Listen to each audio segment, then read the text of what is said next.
Hi, everyone. Welcome to Ad Age's Super Bowl Playbook. I'm Janine Poggi, editor in chief of Ad Age. Thank you so much for joining us as we count down to Super Bowl 58. It's our favorite time of year here at Ad Age as we get to pull back the curtain on some of the buzziest commercials, most exciting celebrity cameos, and innovative social strategies. So far this year, we continue to see humor at the forefront of big game ads. Brands are leaning on celebrities of all kinds to appeal to the widest breadth of consumers possible. This comes as increasingly brands are looking to find ways to authentically connect with the powerful Gen Z demographic. Others are sticking to the tried and true, bringing back iconic Super Bowl imagery like Budweiser's Clydesdales and Dog Combo. Candies and Sweets will have an outsized presence in this year's game, with Oreo making its Super Bowl return. It's joined by other first-timers in the category like Nerds, Drumsticks, and Lindt Chocolate. All of this is happening amid an evolving social media ecosystem. It remains to be seen what the role of X, formerly Twitter, which was once the most relied upon platform for real-time Super Bowl marketing, will play in this year's game. TikTok is, of course, expected to become a bigger part of brands' marketing strategies, and this year also brought Threads onto the scene. Over the course of the next 2 hours, we will hear from brand marketers, agency leads, and creatives about how they are strategizing to reach Gen Z in the big game, why celebrities still matter in Super Bowl commercials, and what it's like being a first-time advertiser on TV's biggest stage. For those of you tuning in, we welcome you. Feel free to drop a note saying where you're watching from. If you have questions or comments during the broadcast, leave them in our social channels in our chat, and we will try to get to them during the conversations. To kick things off, we are going to talk about how brands promote change in the Super Bowl marketing. While much of the Super Bowl is certainly still centering around beer and celebrities, some brands do use the game to deliver messages of inspiration, hope, and ultimately to drive change. This year, 2 brands in particular are using their Super Bowl marketing to promote social causes and movements. Dove is returning to the game, promoting its female-focused side for the first time since 2006, and the spot will advocate for girls in sports. And Google's 60-second commercial will put viewers into the shoes of a visually impaired character.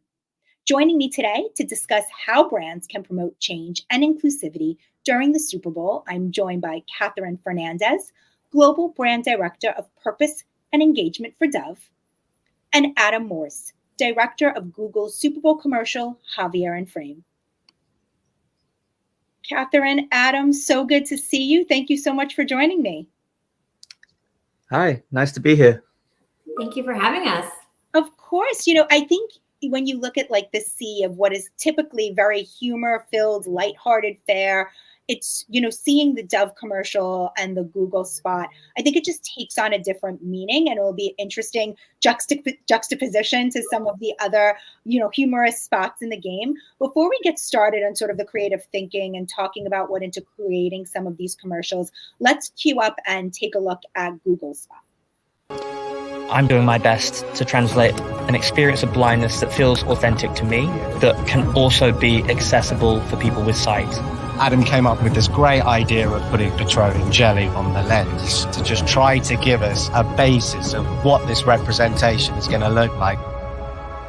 One of the biggest misconceptions of being blind is people think you have to use a guide dog or walk around with a cane. It's an almost invisible disability. My actual eyeballs look fine. It's my optic nerve that's dead. Adam, that was a little bit of a behind the scenes look at the commercial and sort of going backstage to putting it all together. Can you tell us and walk us through a little bit of your approach to Google's Super Bowl creative? Sure, yeah, it was a unique approach, I think, because I've not seen the blind point of view translated on screen before, or at least like this, where it was so forced, the perspective to, transport the viewers into that single point of view throughout the whole piece of the film. And that was the only way to do it, really, in my mind, because when you're trying to convey something as specific as blindness, the irony is that it's impossible to be specific to anyone, to blindness as a whole. And this is something that I talk about a lot, because blindness is a spectrum. It's never going to be one size fits all for trying to represent blindness with one interpretation or visual representation. So for this approach, it was just about trying to create something that would be organic and visceral, which is why I wanted to impair the actual lens of the camera itself to make the experience real, so that you as a viewer, you're watching through something that is the same as somebody who does have an impaired sight. Over the last couple of years, of course, we've talked a lot about making Super Bowl commercials more diverse and inclusive. But often in that conversation, Adam, we haven't seen too many times, maybe there's a handful of, disability really portrayed in Super Bowl commercials. Why do you think that is? And what does the industry need to do to help change that? Well, I mean, it's interesting because, I definitely agree that, my community have sort of been the forgotten people, since the start of this amazing movement for, inclusivity and diversity. I know there are, efforts and boxes that are trying to be, ticked to represent people from the disability community more. But I think, the misconception is that it's a very small niche or tiny kind of percentage, a group of people. But I mean, even blindness alone, like the numbers are staggering when you actually look into how many people do live on the blindness spectrum or who are sight impaired in some way. And then, you open that up to just the disability community as a whole. And, there are so I think it's, I think it was the Ford Institute that did a study that, showed that it's the disability market is untapped in the trillions. So it's just a matter of time before I think, corporations kind of cotton on to how disability can be profitable. And I think that that's where we're going to see the change drive even more for the social impact, and it'll come hand in hand. Yeah, Catherine, could you talk a little bit about the place of the Super Bowl, right? We were just queuing this up of humor is a big part. Celebrities are a big part of the game. Most of the ads in recent years have really been humorous, lighthearted. Why is the Super Bowl also the right place to have some of these messages be a part of?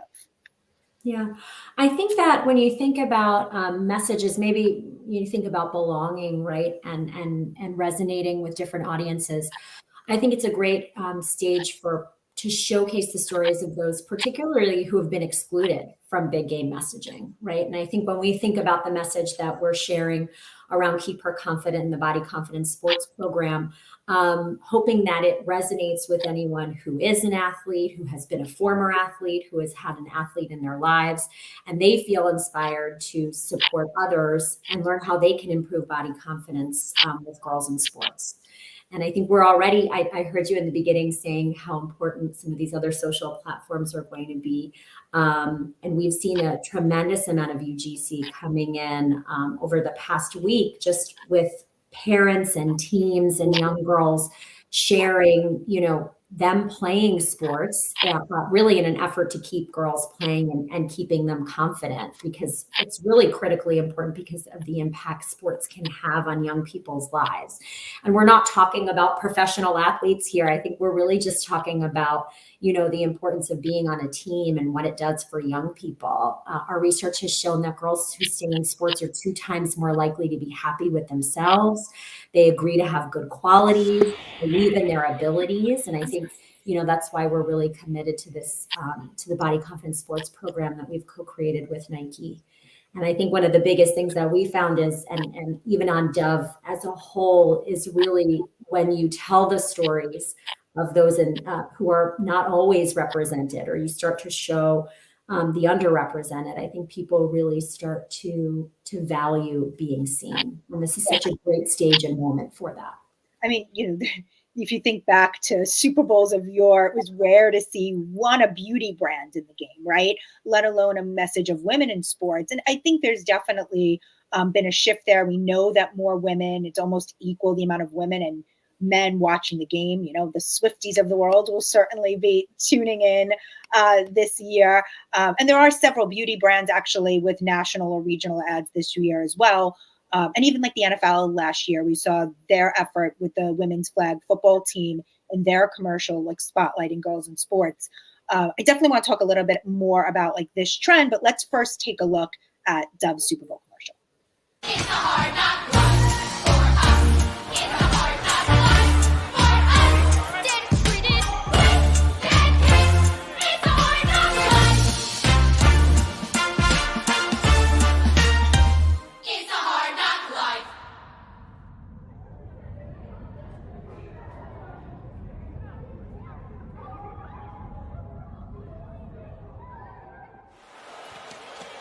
It's a hard knock life. Catherine, talk a little bit about the message here, really the trend that we were talking about of seeing more women featured in more prominent roles, the message of women in sports being bigger during the Super Bowl and other times of the year.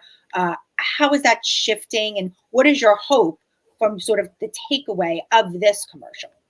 Yeah, I think so. Just wanted to echo, yes, more and more women, more and more girls are, their interest in NFL and professional sports overall has grown exponentially, but the number of girls participating in organized sports also continues to increase. And we did so the Dove Self-Esteem Project, we're the #1 provider of self-esteem education in the world.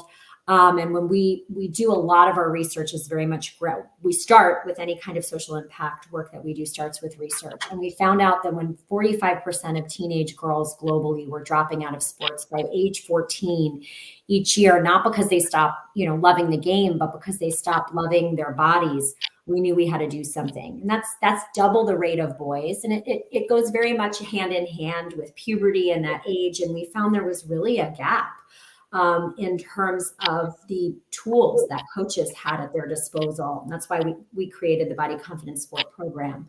And again, I think it goes back to what we talked about earlier. It's using that ability to resonate with an audience of so many diverse people, right? Parents, girls themselves, maybe former athletes. Again, like I mentioned, even if you played a sport for 1 year as a younger person, you really experience the value of being on a team and also having a coach and a mentor.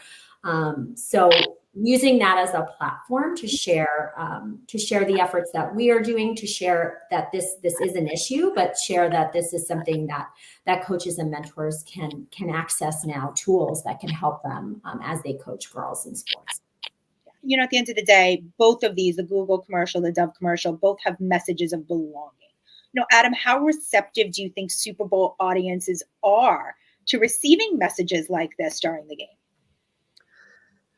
Well, like you said, I think the more humorous commercials are more commonplace or in the Super Bowl. But I think spots like these are going to be, I think, welcomed at the game, because it's obviously a shift of tone, but it's I think the perfect place to grab people, when they are emotionally, invested in a big game anyway. And in the moment and in the occasion, I think it's going to be quite attention grabbing, and I think it's the perfect time actually to maybe fly in under the radar with some really important causes, like the body empowerment that Dove are doing, and like we're doing for the empowerment to the blindness community with our Google Spot.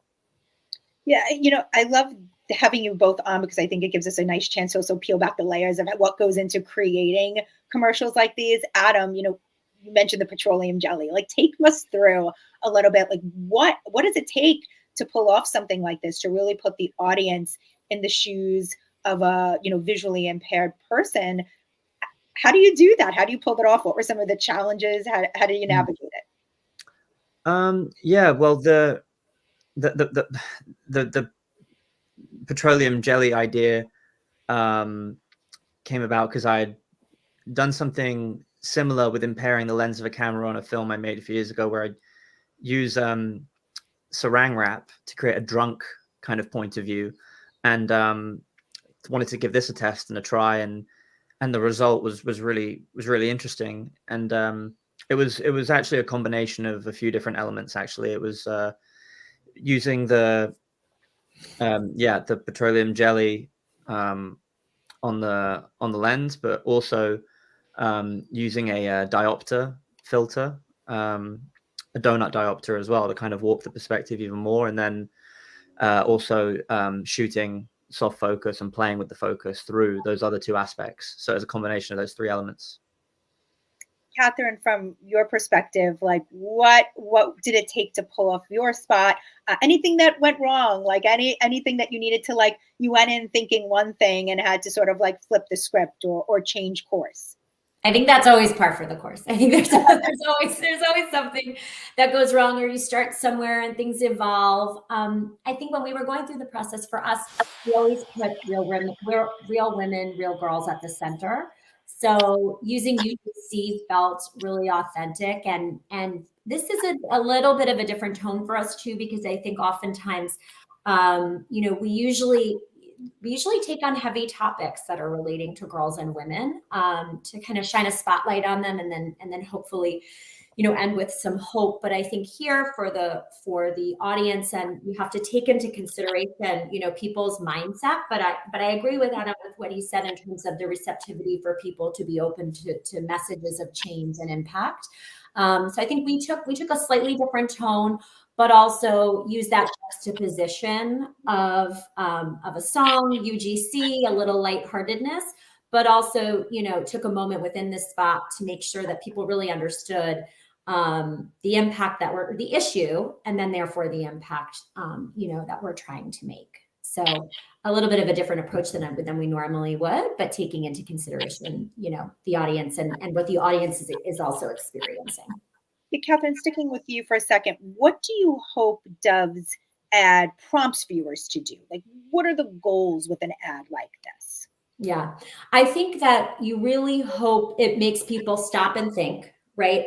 I think a couple things I'll take. I think number one, stop and think and hopefully take action. Tell someone else, tell a coach that, hey, I never really thought about this for young girls. Like, of course, when you're coaching, you're teaching girls, skills, or you're teaching your team teamwork and different things. But especially at this age, to stop and really think about what girls are going through, the issues that they address through puberty that maybe are not, talked about, but are really important, the impact that coaches have on young people's lives. So I think that's first and foremost. But then also, just taking a moment and, acknowledging the impact I think that sports can have on all our lives, and how important it is to be part of a team, and just make sure that all young people are really, their potential is always considered, and that we're doing everything we can to help them thrive as they grow. Adam, same question for you. Obviously, a part of this spot is to promote Google's Pixel feature. But outside of that and promoting that, what else do you hope happens, from the viewers watching this commercial? What should they take away? What is a measure of success here for you? Well, for me, it would be, educating viewers about tolerance towards the disability community and blind people specifically, because there is this stigma that still exists, that is very negative towards people with disabilities, that makes, I think, the populace assume that disability is all about it being very victim sympathy. It's expensive or more the quality isn't as, but all of that is being debunked by everything that I'm doing to try and lead by example in my own career as a filmmaker with blindness. And I think it'll open people's minds up to giving other talents a chance, like myself. And I think that's going to do a world of good to change the whole kind of way that disability is perceived, and by decision makers too, hopefully, because for me, my big passion outside of creating cinema is creating social impact, and especially for the community that I'm a part of. And my foundation, Crystal Vision, is a disability support organization to give mentorship to blind artists who aspire to be in the film business. And I'm mentoring a number of the members myself personally, and I know that the reaction and response that this Google Spot has had has inspired so many people already. And for me, it's just about spreading that inspiration worldwide. And like I said in the behind the scenes, encouraging more artists to be optimistic, ambitious, confident, and positive about what they can achieve themselves. As a reminder, if you are tuning in and have questions, feel free to leave them in our chat and we'll bring them in. We have a question from Sebastian. Catherine, are you hoping to also reach fathers and brothers? This is a good question. Like, who is the audience for a commercial like this? Obviously, it touches mention on girls, women who have played sports even for a year. But beyond that, how about fathers and brothers and uncles and male viewers? Yeah, I think this is, again, going back to probably our earlier discussion on why this audience is so perfect for this message, because it hits home with parents, is what we've heard. We've done a lot of research and a lot of speaking to parents as we've been entering more children into the Body Confidence Sports program. And then I think that there's also, of course, in addition to this spot, there's a lot of surround sound work that we do, whether it be with influencers, girl dads, other professional athletes that have young girls in their lives. I think you'll see some of that from us over the next week. So really playing on, the importance of reaching parents, because again, I think it's a lot of the topics associated with body confidence and self-esteem. Some are obvious and some are not. So I think it's, and sometimes their parents, don't necessarily have all the tools at their disposal. So hopefully that's another way to make an impact. Catherine, sticking with the audience for a second, who the audience is, aside from parents, we've been talking a lot about the Gen Z audience and the ability to reach them. Is there any other effort strategies that Dove has, game day, during the game, to specifically, reach Gen Z or even Gen Alpha? Yes, I think that would probably be another lean in with our influencers. So we have a tremendous amount of celebrity athletes that we've been working with, tremendous amounts, but a variety of different, I think, across different spectrums, across different sports. And what that also allows us is to let, girls who play different types of sports, not almost your most common sports, to also feel seen and be heard. And they look up to those role models, and they create, they have their own communities and their own sets of super fans, I think, that are helping to spread that message. So you'll see some of that work as well with reaching Gen Z. We have another question coming on Instagram. Catherine, what other songs were you considering for the Dove spot? It definitely was a good fit, but how else are you considering music here? Many other songs. So I think actually one thing you had mentioned earlier is like, what are some of the things that happen as you go through? I think we had so many ways in on this particular ad. So I think when I think about some of the other ones, just had a totally different tone. So some of them had, were taking just a little bit more, maybe what you would call a somber tone. Some were more upbeat. So I think there were, song choice was a lot of time and effort spent going into it. I can promise you that. Adam, I'm curious too about like your thoughts on sound choice and sort of how you think about that. And, in a commercial that was very focused on visual, right? And the visual experience, how do you incorporate sound into that?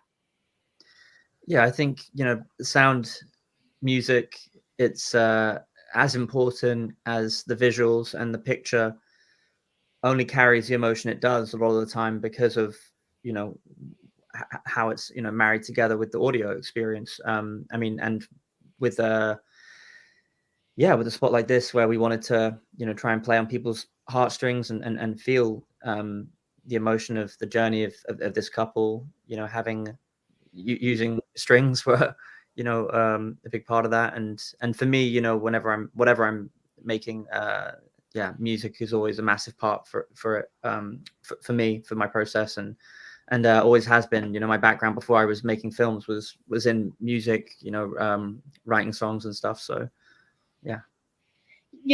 I want to talk about that, like of pulling the heartstrings for a minute. There's a delicate balance, I think, especially during the Super Bowl, of being sentimental and moving and like making people cry for the sake of tears, which we've seen in previous Super Bowl ads. Like, how do you sort of balance the being uplifting and being somber, right? Like, there are two different messages and both of them end with sort of a positive note. But Adam, how do you sort of like weave that fine line between like just making people cry for the sake of it, and then really giving a uplifting message?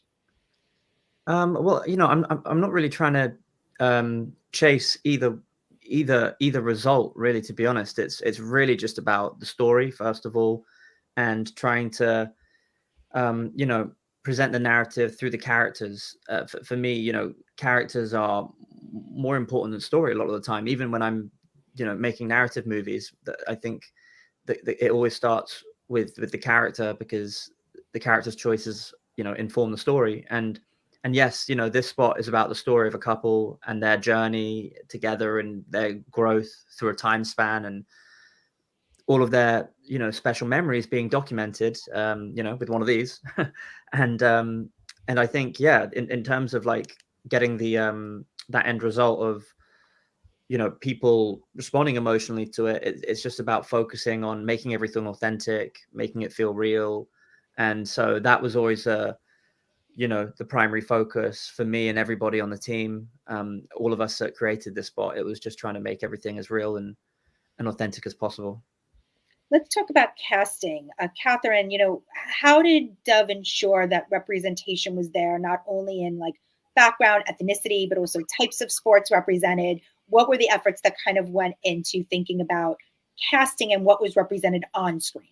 Yeah, I think we started with research, right? I think we had to look at like truly what were the sports that young girls are playing and making sure those were represented, both the ones that are the most popular, but also maybe not always the most popular when you think about, again, because I think it goes back to things we've talked about, super important to make sure that people feel seen.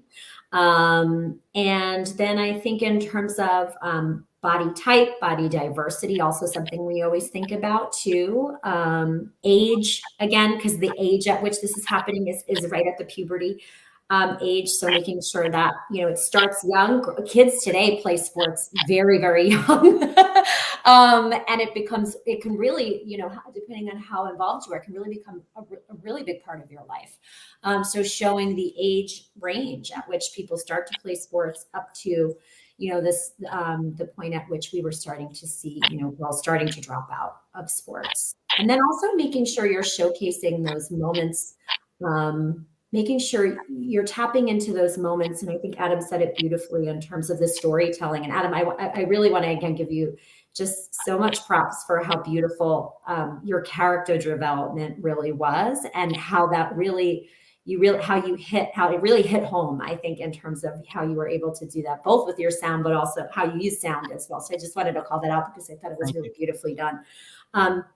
But I think it's also that moment that you can showcase your character feeling something, right? That, hopefully you're tapping into not only an insight, but a feeling that your audience themselves have felt. And I think that starts to play a role as you talk about, who you're casting, how you're casting.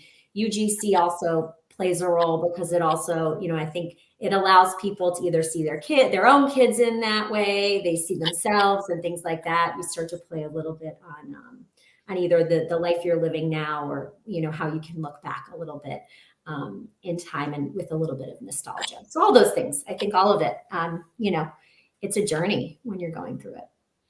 And Adam, the husband and wife, the husband being the main character here, and the wife, what was the approach to that, thinking about who were the right people for a role like this, and what, Google and creative team wanted to represent? Well, there was a really strong feeling amongst everybody that we wanted to cast people that felt real, looked real.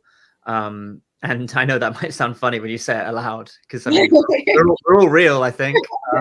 At least we believe or think that we are. But no, when it came to finding the perfect pair, then of course it came to, doing chemistry tests. And, when we got Javi and Aretha together, the chemistry was just perfect. I mean, they were both brilliant and super likable on their own, which is obviously the important first step. And, I always say that directing performance is 50% casting anyway, and with Javi, we were fortunate to, have somebody that was just so funny and charismatic and generous as an actor, and open and sensitive. And I think he brought all those qualities on the screen straight away. And, the brief was always that, Google wanted to have somebody who was, really sight impaired be in this as an actor. And obviously that does limit your casting options, because there aren't as many sight impaired or blind actors out there, as actors who are not.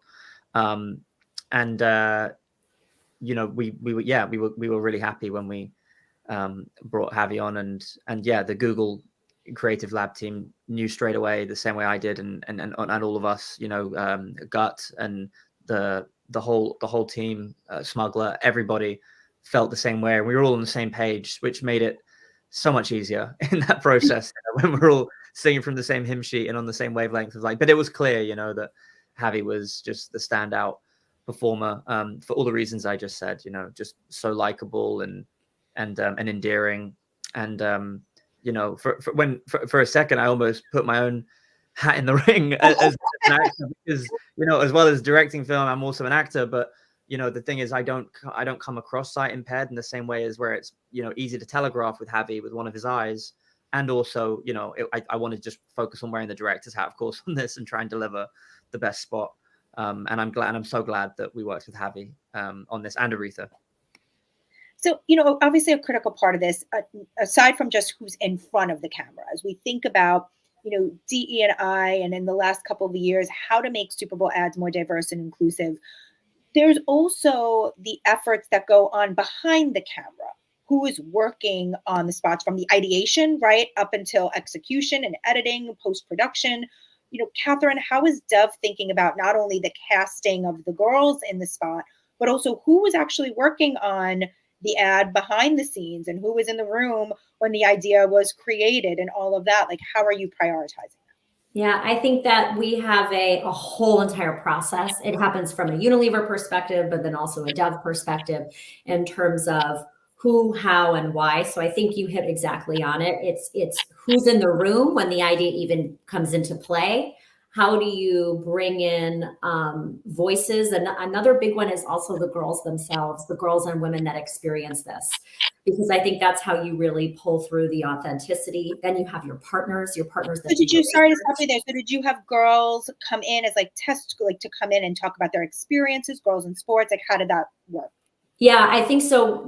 Before we even start any kind of ads, we start what kind of social impact that we're going to be doing. So the Body Confidence Sport program launched last year together with Nike. So before we even do any kind of communications about the impact that we're making, we make sure that we implement the tools, the resources, that we're actually out there doing the work with our partners, on the ground. So I think that, that's one of the biggest things for us in terms of before we even begin. So I think the work that we do with the Center of Appearance Research, the Tucker Research Center for Research for Girls and Women in Sports, the work that we did with Nike, all of that, a lot of work goes into the tools, the programs, years of research to academically validate the resources that are being provided for these coaches and mentors, putting that into place, and then making sure that actually girls have gone through the program, right? So that we're actually out there for a while,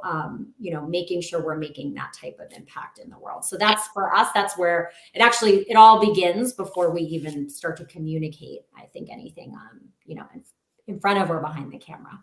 And Adam, same question for you. What was the makeup like behind the scenes for creating a commercial like this? Well, specifically in terms of inclusivity, I think, yeah, there was a lot of representation behind the camera, for diversity, and obviously likewise in front of the camera. And yeah, that's a really important thing that everybody is a lot more conscientious of these days, which I'm really happy about. And yeah, I think that it's it served the piece really well. And yeah.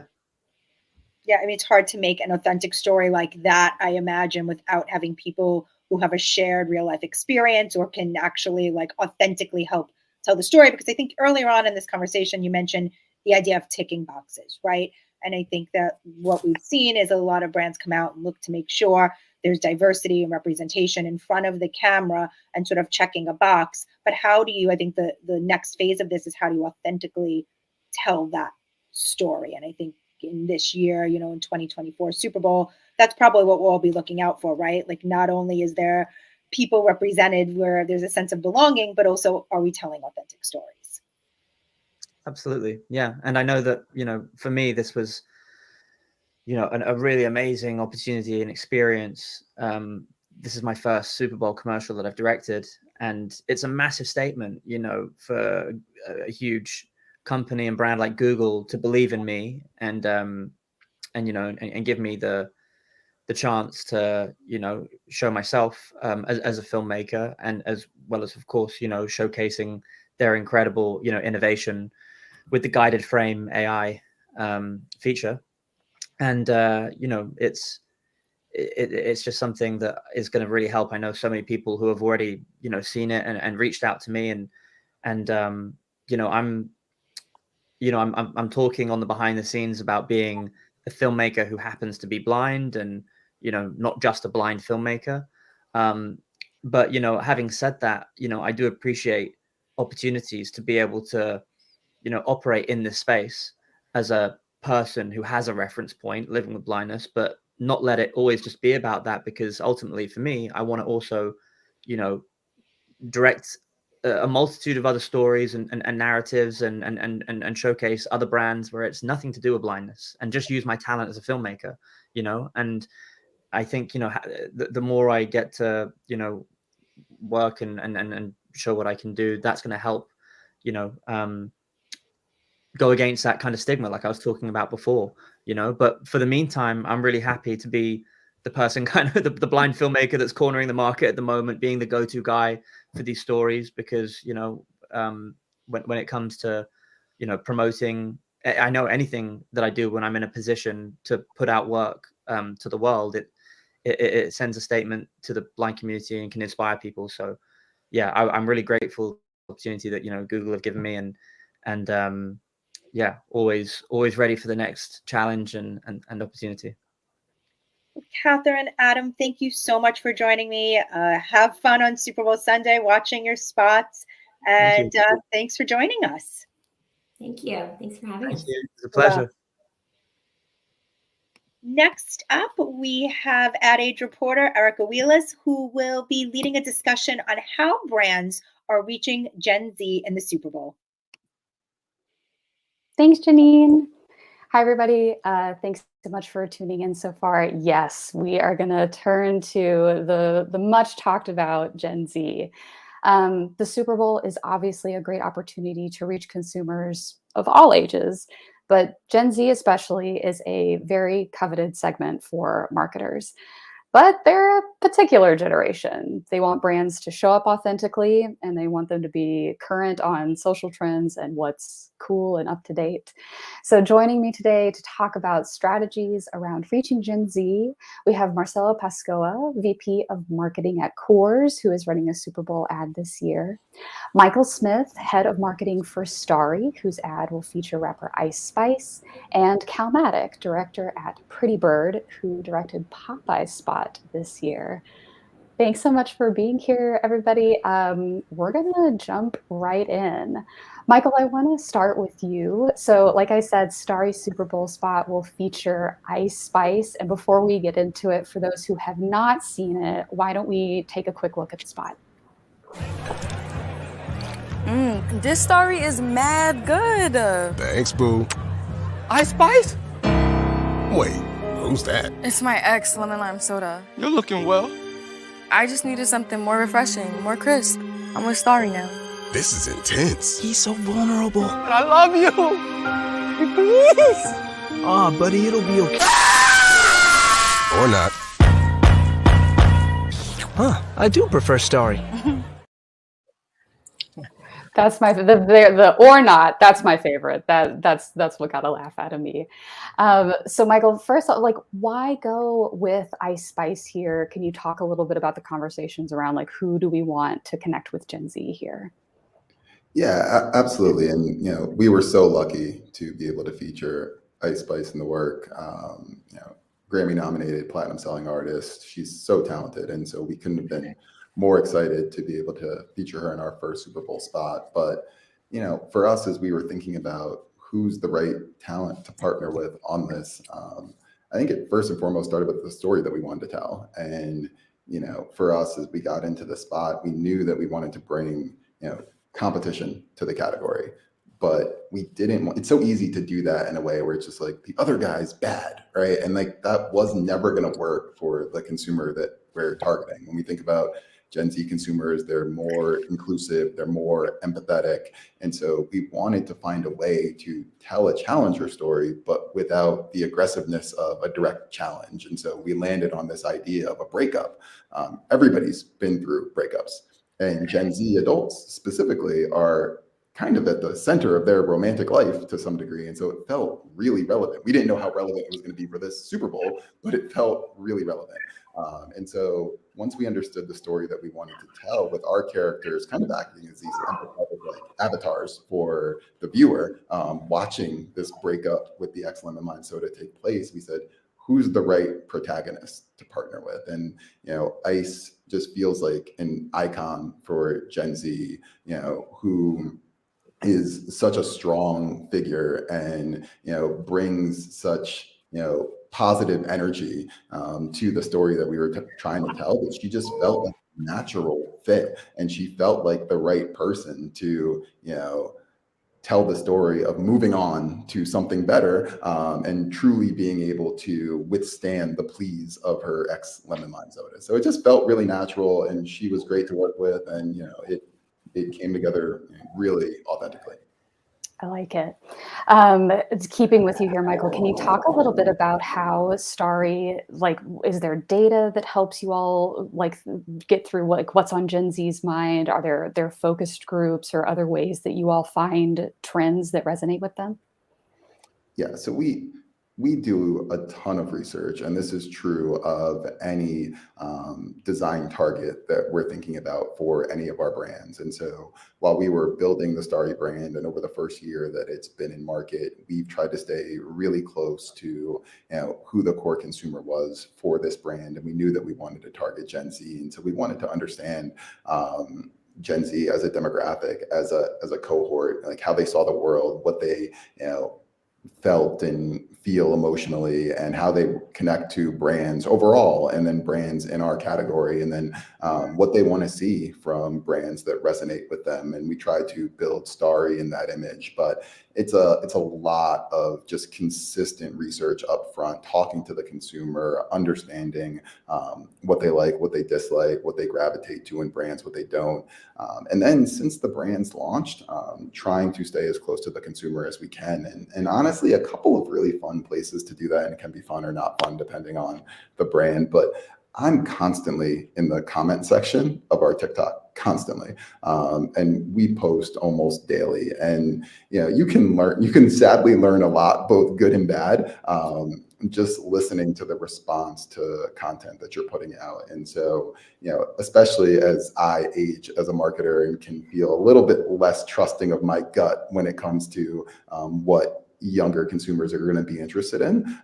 All of the traditional research methods we'll use to get in front of consumers, but then honestly, just like listening to how they're responding to what we're doing has been really advantageous for us. Makes a lot of sense. Yeah, the good and the bad. The internet will tell you. Marcella, I want to turn to you now. We're gonna continue the musician trend here, but really quickly, let's tee up and take a look at Core's spot this year. He's here. Anyone want a Coors Light?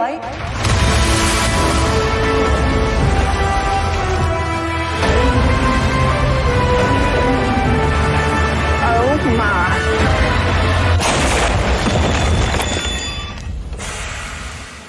Oh shoot, I forgot to play the song. Thanks, LL Cool J. I got a guy who can fix this. It's hard not to dance to Love Train. I mean, come on, good, you got to do it. So Marcelo, let's say, yes, you guys had Lainey Wilson in here and LL Cool J. Can you talk a little bit about the casting decision for them? What consumer bases were you hoping to reach with them? Yeah, so basically, first of all, whenever we try to partner with a new brand, it always comes from believing that we have an authentic connection between the brand and the people that we're partnering with. I think that Gen Z is too smart for us to try and, just put a celebrity in our spot because we want a celebrity in our spot. So it really has to make sense. So I think that there is something that we're really interested about, which is connecting the past and the present, being timeless and timely at the same time. So the Coors Light train is making its first appearance in 12 years. So it's been 12 years since anyone has seen the train. And the train throughout its history has carried some really amazing passengers.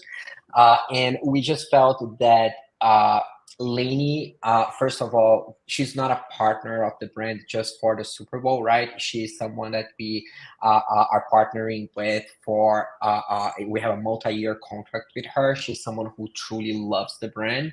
And she's someone that is democratizing country music beyond the traditional country music fandom. Yes, people who love country music love Lainey, but a cowboy culture is making waves and reaching more and more people. And we think that Lainey is really representative of, this new moment, this new momentum that we're seeing behind country music that is appealing to a wide range of consumers, including younger consumers of legal drinking age and including Gen Z. So we really like that idea. Plus LL for us is also a connection with a tradition that the train has had in terms of partnering with icons of the hip hop community. I think that, hip hop has always been an important part of the history of the train, and we really wanted to bring it back. And we think that LL has that, has that cachet, right? He has been an icon of hip hop for such a long time, but I think that he's as relevant today. And we know that, of course, we have, great partners from Insights, and we're always talking to consumers. We talk to consumers about this campaign, but we're always talking to them in general. I think that Coors Light has this challenge that any big brand that has been around for a long time has.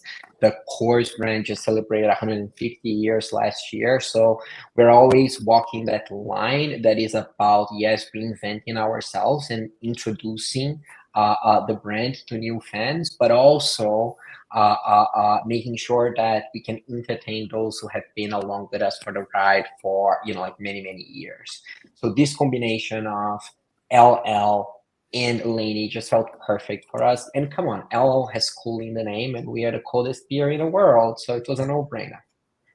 Absolutely. Okay, so I'm glad that you actually brought up that the train and that the brand has been around for so long, because I wanted to ask specifically about like nostalgia and like were you all thinking about that when you made this? It feels like there has been quite a resurgence in nostalgic marketing in the last couple of months. Yeah, so I think that there is definitely a trend around nostalgia, but I also find it a little funny when we talk about nostalgia as a trend, because nostalgia, more than a trend, it's part of human nature, right? We are always looking for inspirations in the past and in the things that have become an iconic part of culture in the past. You know, like it's like that with culture in general, right? Music, for example, we're always seeing new artists taking inspiration from artists that have inspired them in the past and turning it into something new. And this is what we see. I think that that's the more interesting side of the nostalgia trend right now, is that young people today, they are content creators as much as brands are content creators and Ad Age or any movie studio, right? So they have that freedom to take things from the past and give them a new meaning, make them relevant again.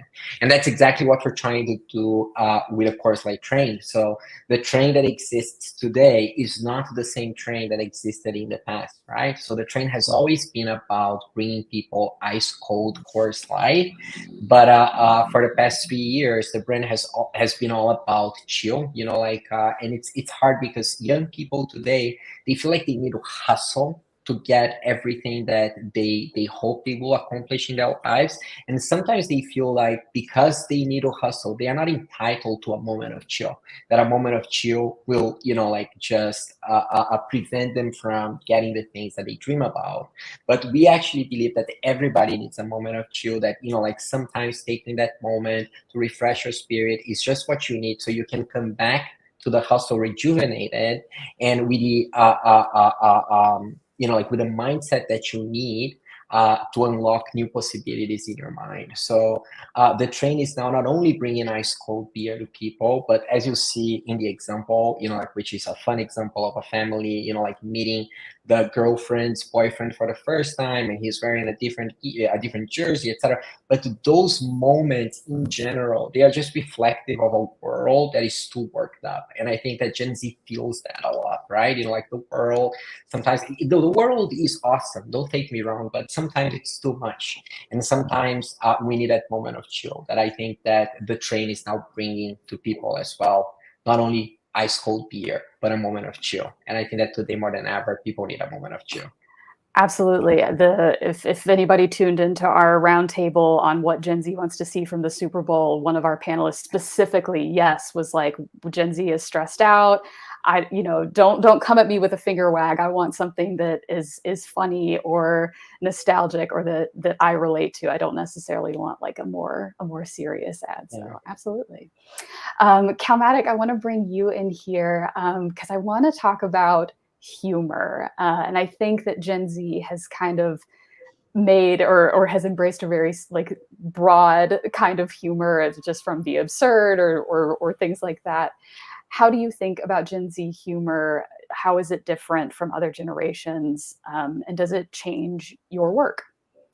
Yeah, that's a good question. I feel like it's something that I, wrestle with on the film side as well. It's like, what's funny? Like, what's the tone? You know what I mean? I think ultimately, like, the tone ranges, right? Like, there's like some like, cringe TikTok stuff that they think is funny, but then there's also like the deadpan humor of like Atlanta or any of these other TV shows that are popular right now. So I think it's just like finding like what that modern approach to comedy is. And I think ultimately, Gen Z is definitely more, I feel like they're more emotionally connected to themselves and like their experiences. And I think the humor has to lend itself to them being able to put their shoe or put themselves in the shoes of the person who's experiencing the situation in the spot, right? It's like thinking about the Ice Spice spot is like they have to feel like they could be Ice Spice in that moment, and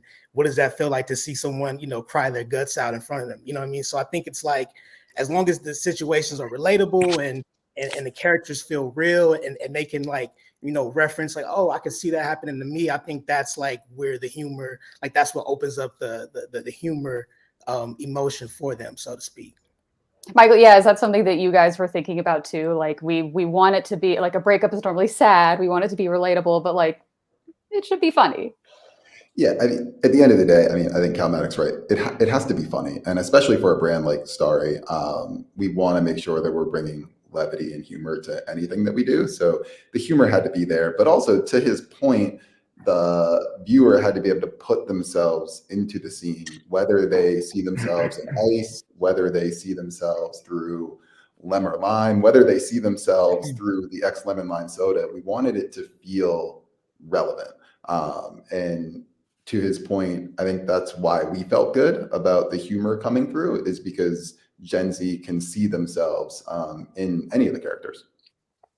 All right, I'm going to kind of give this question out there to anybody, but and we've kind of touched on this a little bit, that yes, Gen Z is so diverse. They are maybe more like emotionally drained, but also mostly more in touch with themselves and others. So how does that diversity change how you all think about approaching this generation? Just because it can be hard to say like one big broad stroke for all of them. Yeah, I mean, I think for me, I think the biggest thing is like thinking about like their reference points, right? And I think, they're young. They haven't seen some of the things that we've seen, right? They don't know about like the dancing baby or like the Taco Bell dog or like the WhatsApp. And like, so I think there is opportunity there in ads to kind of take those tropes, so to speak, and like remix them and take the best things from them and translate it to this new generation. And, I think another thing is like aesthetically, like I think a lot of agencies or creators try to like predict what Gen Z likes. And I think they get it wrong a lot of times, right? It's like everything doesn't have to be a bunch of bright colors and like cool VFX and like crazy slick transitions and all that kind of stuff. Sometimes they just want to sit back and watch like a A24 styled, piece. You know what I'm saying? And I think, we definitely underestimate at times the taste level of Gen Z. And I think if you kind of combine all those things, like combine like the things that we loved in our day, and I sound old saying that, in our day, but you take the things that we loved back in the day and you filter it through a lens that's cinematic and that's purposeful and that's quality. These kids grew up on Tumblr. Like they have reference points of like amazing images that they probably don't even know where it came from, but they just see these things. And if you find a way to kind of bring everything through that filter, then I think, you can hit a home run and really connect with the generation. Yeah, I think that Calmatic is making a really great point about, remixing things, right? I think that, everything is a remix to a certain extent, like there is always a reference behind the reference behind the reference. But I also agree with what he was saying about, like not trying too hard to make the brand look like something that it's really not. Right. But at the end of the day, I think that, yes, Gen Z is into a lot of content that didn't exist before, but they also are still open to just, being told a great story, an entertaining story. I think that, like we keep talking about everything that is changing constantly about doing advertising. But at the end of the day, there is also the basics, right? Like when a brand, asks for people attention, it better have a good story to tell. It better make people feel something. It may just, be tickling their funny bone. And I apologize for my use of these expressions that are old and dated, but as someone who didn't grow up speaking English, sometimes you help me out. But what I'm saying is that, at the end of the day, we also, when we were bringing the train to life, we really wanted to think about what can we do now that was impossible to do 12 years ago. So that's why we're also really excited about, yes, there is the spot, but we always think about Super Bowl as a season, right? Not just one day. Like if it's just about those 30 seconds or 60 seconds, however many you have, like it's not really worth the investment. So when we're bringing the train back, one of the, first of all, it wasn't even our idea, right? The agency, Droga 5, brought this idea, and we just felt that it was the right idea for the right time. But one of the things that really sold us on this idea is that there is this component that for the first time we can use CGI to virtually insert people into our spot. So we have, like allowed people to book 100 tickets inside of the train. And of course, when you see it, as you just saw it, you cannot see their faces because the train is traveling at 900 miles per hour. So it's too fast. But at the day of the big game, we're going to release a special, it's a really cool slow-mo version of that scene in which you can actually zoom in and see each one of the passengers. They have received a contract, they have $500 in talent fees, but we love that, it's a mobile first experience. I recommend that everyone sees that, using YouTube, for example, because you can zoom into your face, you can scroll back and forth. So I think that at the end of the day, if we do try to lean on nostalgia, as we were saying before, we also want to find a way to bring back these iconic pieces from the past in a way that simply wasn't possible before. And I think that that's what, at the end of the day, is going to be more interesting for Gen Z. For sure. All right. We cannot talk about the Super Bowl and Gen Z without talking about social media, clearly. And Michael, I'm going to come to you because you were talking about being in the comment section. Can you talk a little bit about Starry's strategy around the Super Bowl, like lead up, during, after?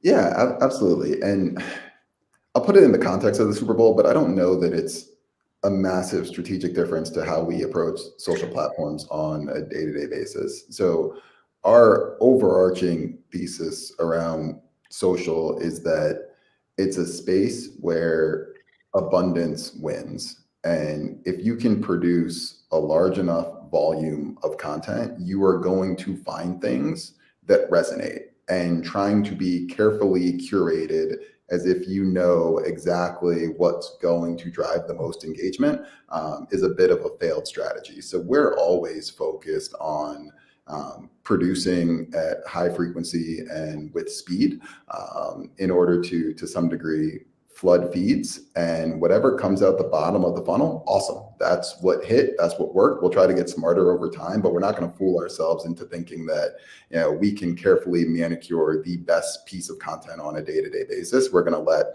the audience decide. And that's kind of how we've approached Super Bowl as well. So we knew we had this campaign idea that we're really excited about. That's, to Marcelo's point, bigger than one piece of creative.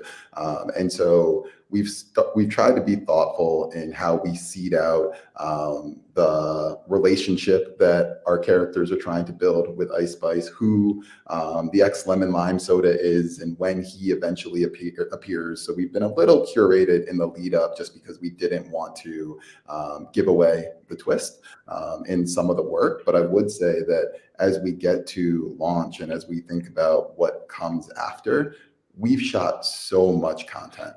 It's Time to See Other Sodas is not just 30 seconds. The X Lemon Lime Soda is not just 30 seconds. Like, we have a continual story that we want to tell around why we think the right thing to do is to take that hard step, break up with your X Lemon Lime Soda, and move on to a better relationship with Starry. And you're going to see that come to life across all of 2024. There are big relationship moments on the calendar, one of them directly post Super Bowl for anyone who does not have Valentine's Day plans. That is just another opportunity to tell this story. And so we've been really thoughtful around the amount of content that we've created. I'm sure for people in Calmatic's position, that becomes harder when we're trying to jam more and more into a shoot day. And then we've tried to be really thoughtful around when and how we drop all of that and on what platforms to just continue to tell the story of why it's time to see other sodas.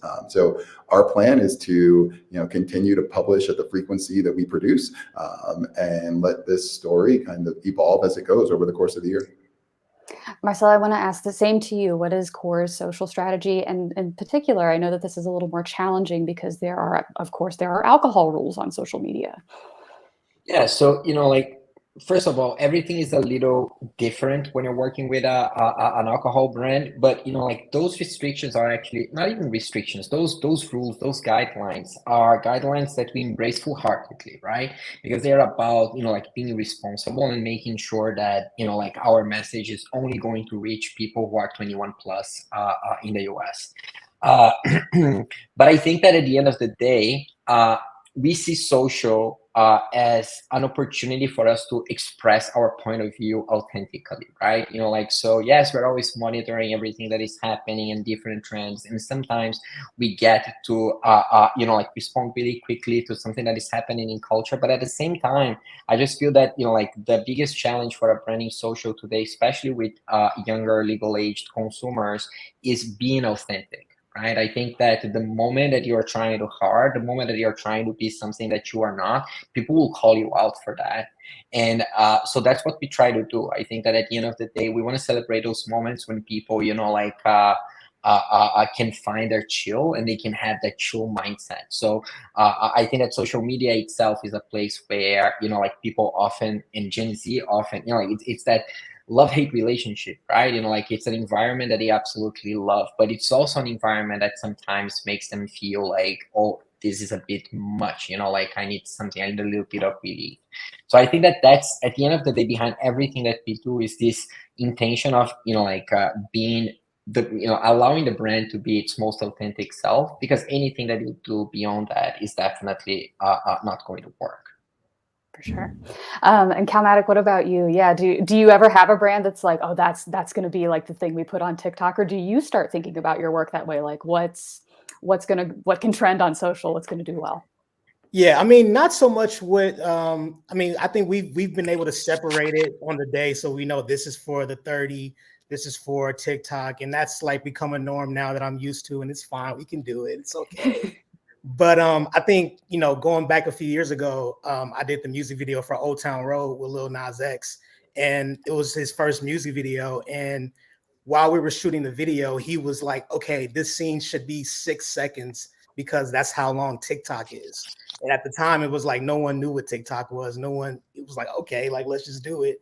But then when the video came out, he took that little moment and put it on TikTok, and it went viral. So I think, he was obviously ahead of the game back then. And I think, when I do commercials, I always trying to find like, what's that one thing, like when people are having, conversations the next day, what's going to be, the top line, description of that commercial. Like, oh yeah, the commercial where like the dude was crying and a bunch of water came out, or like, oh yeah, the commercial where the train, bust through the door or bust through the room. I think like if that description can be like, super unique and stand out amongst everything else, then I think you got a winner. And so I think that's what I strive to do, is just try to find that one moment. We can have a very straight line narrative, but at some point we got to have something that's sticky that, people can remember forever. Absolutely. Well, we're going to have to leave it there. Congrats to you all again. I know no one makes a Super Bowl just for the fun of it. I know it's a lot of work. And thanks for joining us. So that was Marcelo, Michael, and Calmatic. And now over to our news editor, EJ Schultz. Hi, Erica. Great job. We were just talking about a couple celebrities there, Ice Spice and LL Cool J. And in case you haven't noticed, there are a ton of celebrities in Super Bowl ads this year. And of course, it's a tried and true tactic for the big game, but it really does feel like there's more than ever now. Putting celebrities in ads is one thing, but doing it successfully is another thing. And here to help me discuss how to do it the right way are three people who are deeply involved in Super Bowl ads this year. So I'd like to bring them on the screen. Michelle Dignan, who is the VP of Oreo US for Mondelez International. We also have Danielle Hawley, who's the global head of creative and brand for Uber, and Matt Murphy, global chief creative officer of 72 and Sunny. Hello, everyone. Hi, EJ. Thanks for joining us today. I know you're super busy, obviously. Thanks for having us.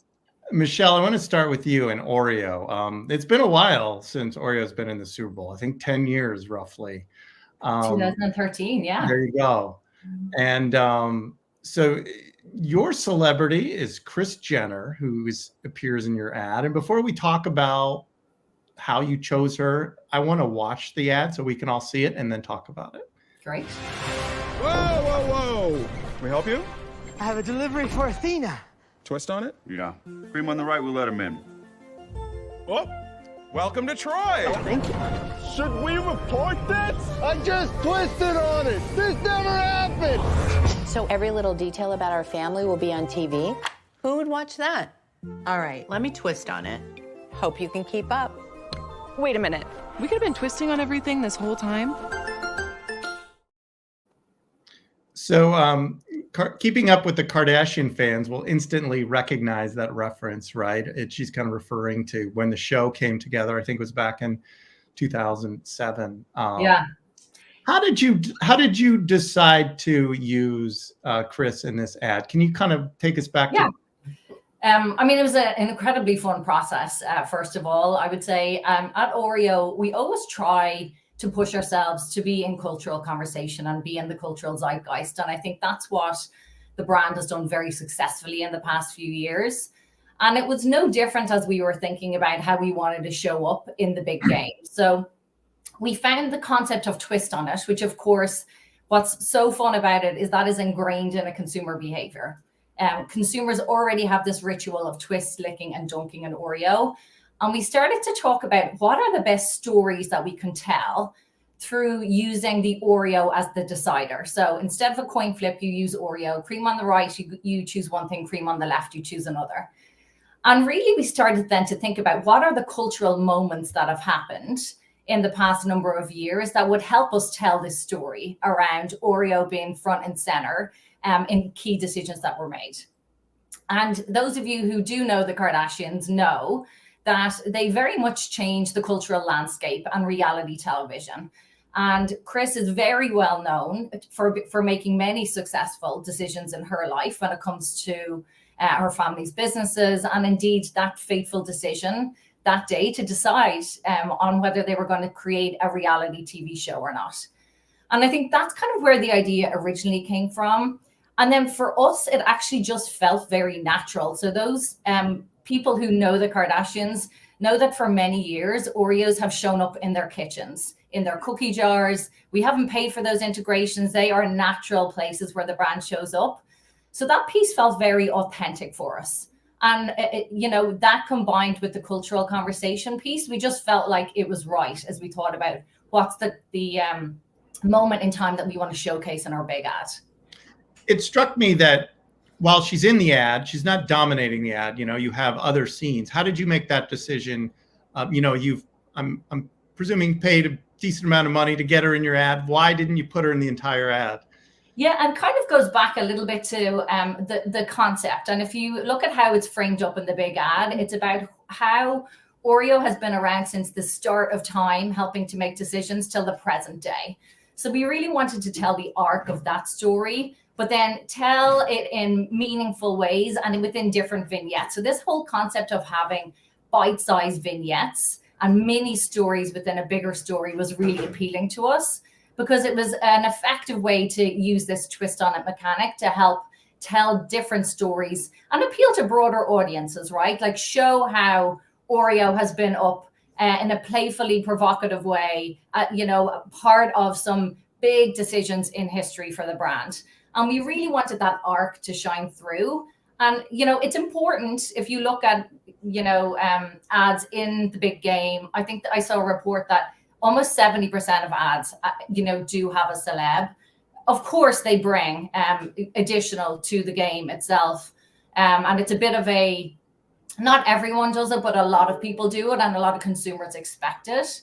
So we wanted to think creatively about how we could bring in talent, but not exactly to your point. We didn't want talent to dominate this. This was an Oreo ad, and we wanted to be able to playfully tell it through the integration of our talent. And that's why we've loved this whole idea of the multiple vignettes. Danielle, I want to bring you in the conversation. While Oreo has been away from the game for a while, you guys, Uber Eats, has been a regular, I think, making your 4 years. Yep. Fourth straight Super Bowl appearance. And I'm pretty sure you've used celebrities in all of these ads. That's right. This year, you've got Jennifer Aniston, David Schwimmer, and David and Victoria Beckham, along with Jelly Roll in your spot. Before we talk about it, let's watch it. Thank you. I didn't know you could get all this stuff on Uber Eats. You gotta remember that. Well, you know what they say. In order to remember something, you gotta forget something else. Make a little room. And that's how I remember Uber Eats has coffee, by forgetting something else. Have a seat. A what? Remember when you used to be a pepper lady? Wasn't it the Cinnamon Sisters? Basil babes? Paprika Girls? No, that's absurd. Jen! Hey! Hi, Okay. can we not? Did someone doodle on my face? I'm so glad I remembered Uber Eats has office supplies, but I feel like I forgot something. Yeah. There's peanuts and peanut butter? It's not coming off! Oh, it's the primary ingredient. Give me hands. Worked together for 10 years?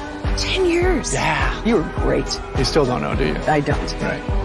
Like I forget 10 years of my life. I hate this town. I hope I get to play the halftime show someday, man. All right, so you have quite a cast in there, as you guys usually do. Can you talk about this year's approach and how you chose each of these celebrities? Yeah, I think certainly for Uber Eats, celebrity is sort of a part of the brand. It's not necessarily the case when we do mobility work or the ride side of Uber. But with Uber Eats, the breakthrough that we get with celebrities is certainly something that's been a success story for us. But to be honest, it starts with the joke. We made a decision quite a while back that the Uber Eats brand was very human. And that meant, making fun of ourselves. That meant, being okay with sort of saying things like Uber don't eats, making fun of our name, making fun of our brand. And anytime you really see a celebrity featured in an Uber Eats ad, you're going to see the same thing from them. You're going to see that kind of self-deprecating humor that allows us really to think about celebrity use as the joke first and the celebrity second. So this year, as we thought about sort of the basis of the idea of, you're in your Super Bowl party, you're running out of beer, and a lot of people just forget that we deliver really anything beyond OFD. So we use this idea of forgetting to play into celebrities being really self-deprecating, especially with things that were very integral to their core personalities.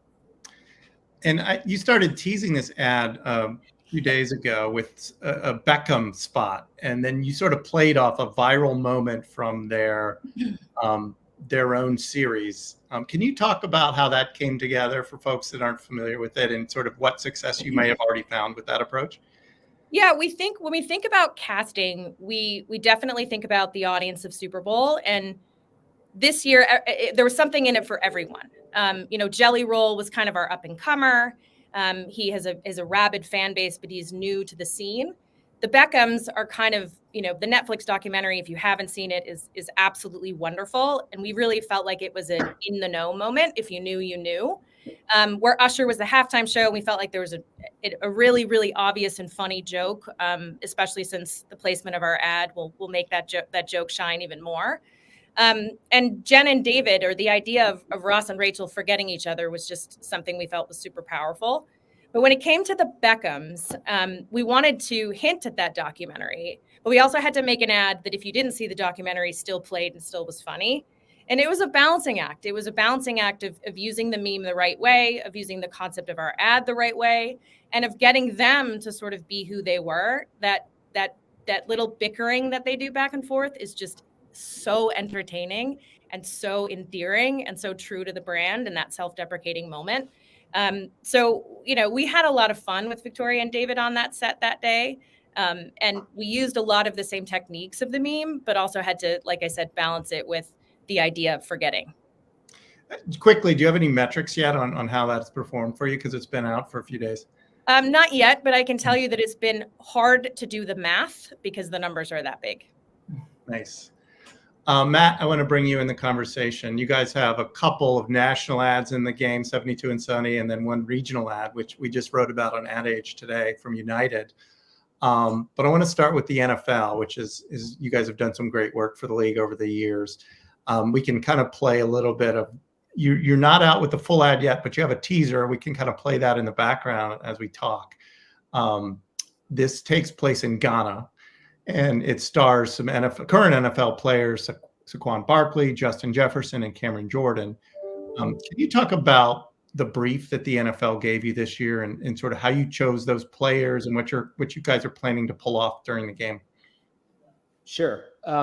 I'll just start with, I'm incredibly proud to say that this year 72 and Sunny has 6 spots on the Super Bowl across 4 different brand partners, which is a pretty historic moment for us as a company. And some use celebrities and some don't. So specifically going to the NFL, when you look at the role of celebrities, athletes are celebrities, and they're role models, they're larger than life figures. And there's not really a tried and true formula for how we show up on the Super Bowl on any given year. It's really just thinking about and having an appreciation for the game and how it continues to evolve for the better. And so this was actually filmed in Ghana, right? Correct. And you're playing into the NFL's talked quite a bit about growing globally. They've been playing games overseas, different locations. So I presume this is all about that, right? And yes, I mean, filming in Ghana is a historic milestone, but it made sense if you're going to be authentic to the league expanding. The spot which will air right after halftime called Born to Play. There's a lot of things I cannot say about it, but I will just say this one feels really special and powerful is the word cloud that we want to be left with. So I'm very excited for what the team has cooking up, because our approach has always been, how do we show up on the big game, but how does it feel beyond just what appears on television? How do you connect to fans all the way in lead up to the game, and then even more so beyond is a huge part of it. Filming on another continent is a major undertaking. I'm curious, when did you film this? Because obviously the NFL season just ended not long ago, and these players were playing just a few weeks ago. Timelines are not always friendly, EJ. Let's just say the team's been busy for the past 4 months, but it was filmed recently. And even when you say timelines, and the casting is always a very complex rubric of who's available as the season trickles down to the big game, let alone filming in Ghana. But it was an incredible shoot. I wanted to quickly mention your United Airlines spot. People can check them out on adage.com right now. It's a local buy, regional buy, but you've actually targeted, which I thought was a unique approach. You're targeting fan bases in other cities. I'm a suffering Bears fan here in Chicago, and you have one ad that's airing in the Chicago market, basically saying something like, "We know your teams are not in the game this year, but there's always the draft coming up," and sort of and sticking to this celebrity topic, you have Kyle Chandler in that spot, who of course is known as the coach in Friday Night Lights. He's sort of giving a pep talk to us suffering fans that aren't Chiefs or 49ers fans. Can you talk about that ad quickly? Sure. I mean, first of all, Kyle, Coach Taylor, famous for Friday Night Lights. Yes, he's an actor, but he's also a huge football fan. And for us, the concept with, as Kyle's known for, clear eyes and a full heart, was to show up as both a fan of the game, but with compassion for how people feel when they give their all for a team. And so really this was a pep talk about next year's belief that their team could show up. From a creative and media perspective, it was never about showing up on the big game with one spot. Rather, it was building it around 5 spots where each one shows up in a local market. To your point, speaking to Chicago native fans or speaking to Denver native fans, in hope that next year is their year. So book your ticket now on United. And by the way, if it doesn't work out, we hope it does. But if it doesn't, there's never any change fees. So there's a reason, but there's a little bit of like, the playbook of United is to be authentic and about, good leads the way, but you can still have some fun and some pomp and circumstance. And I appreciate our partnership with them to sort of just let us push and show up in new ways.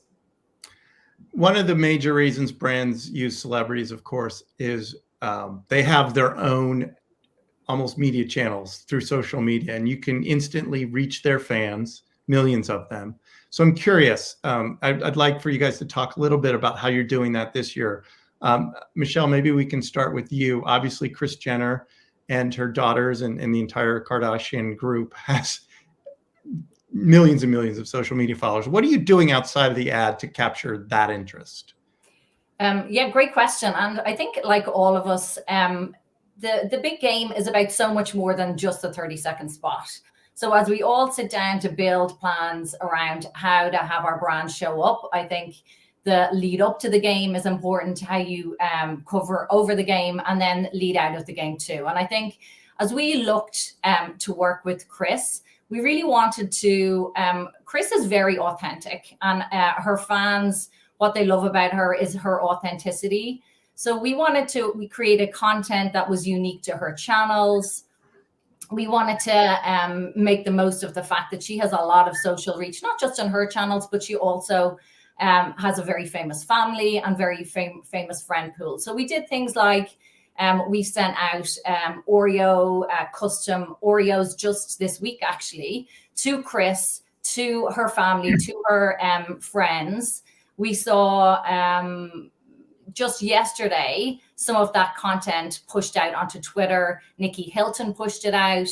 We sent these kind of things to the Kardashian mega fans who have huge followings, and they're really big fans of the show. So they love to receive the content. They love to amplify it on their channels.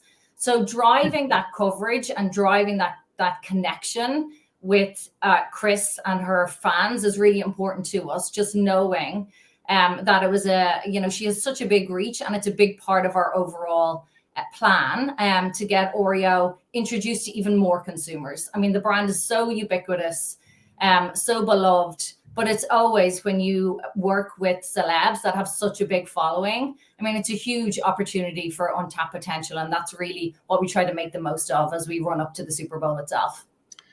Those of us who cover advertising for a living, when we first found out that Oreo was going to be in the game, we instantly thought and hearkened back to the famous dunk in the dark tweet that is still known as sort of the beginning of real-time social media marketing today. You chose, though, not to reference that in the ad. And I think you explained to my colleague, Erica, who wrote the story about you, that you felt like it might have been a little bit too much navel gazing or kind of talking to yourself there. But can you describe that decision in a little more detail? And then will we still see some maybe dunk in the dark references during the game? So, I mean, firstly, I mean, it's incredible I'm privileged to work on a brand that had such a impact on culture that we're still talking about something it did 13 years ago, right? So Dunk in the Dark it set real-time marketing on the map. And I think we're incredibly proud of that. And like I mentioned earlier on, we try to be at the forefront of culture on Oreo. And I think that was the perfect example of how we did it. As to the question on whether it was right to repeat it, I think there was a few things behind it. I think number one, we were incredibly excited about this twist on it idea. We believe this is a platform that's going to have a lot of legs to come. This won't be a one and done. This will be a new communication platform for Oreo. And we were excited with how we could bring that to life. So that was first and foremost kind of what was in our mind as we talked about it.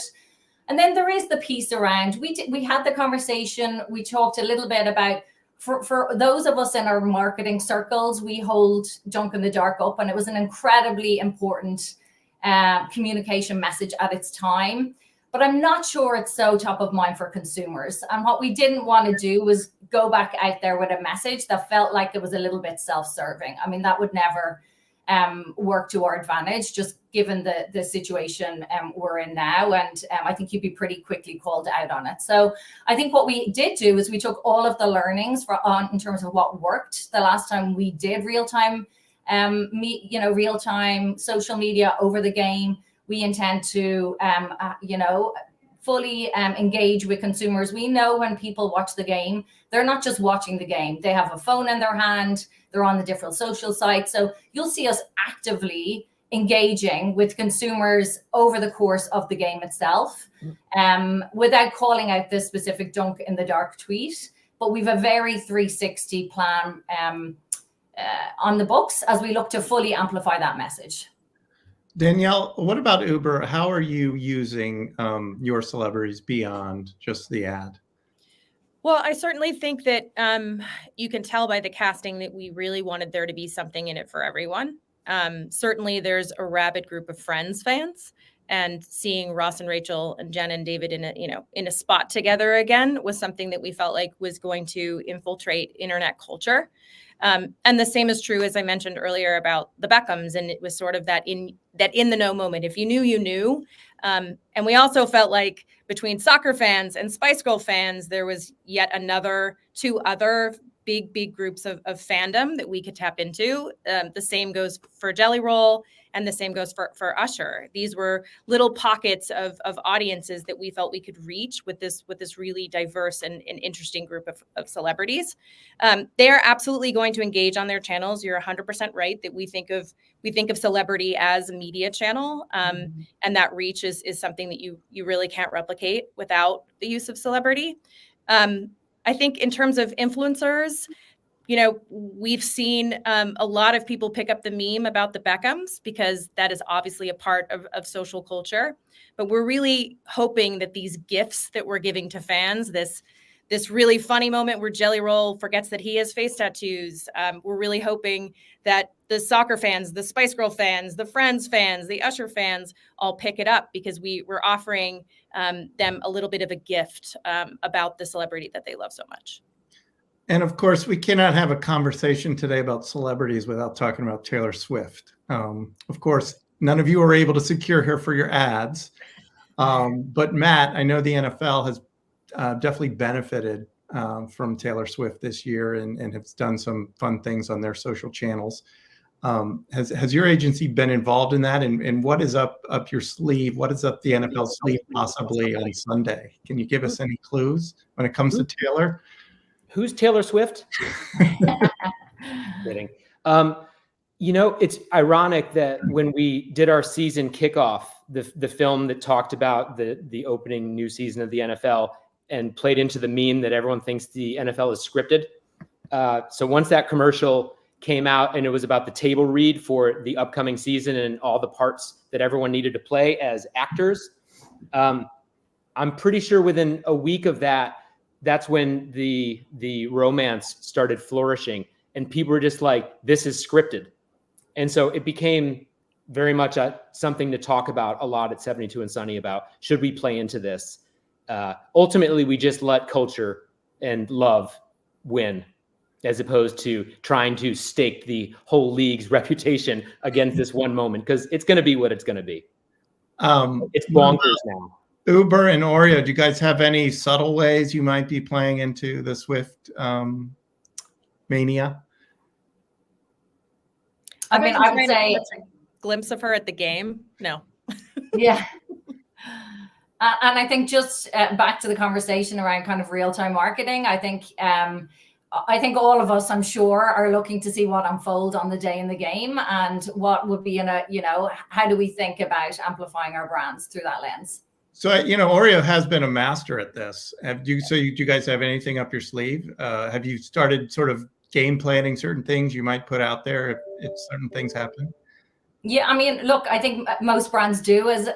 Lightning, they say lightning never strikes twice, but I think we always try for it and we'll always plan for it. And I think we're very intentionally building a plan that looks, that will have the right people in the room to make the right decisions on any real-time cultural moments that happen and anything that we would, wanted to lean into to continue to put Oreo at the front and center of that cultural conversation.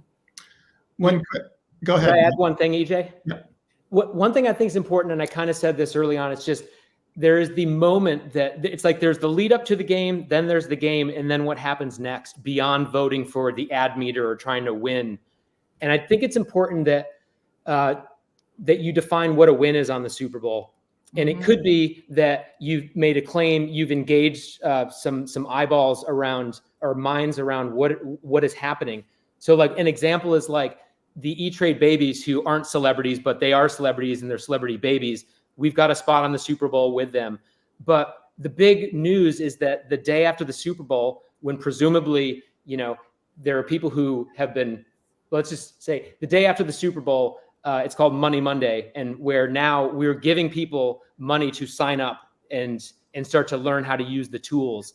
And so it is a bit of like a 1-2 punch where it's not just like I saw the spot, thank you, I remember the brand. It's let me use the brand in a meaningful way. And retiring early, investing in your financial future, that all makes sense.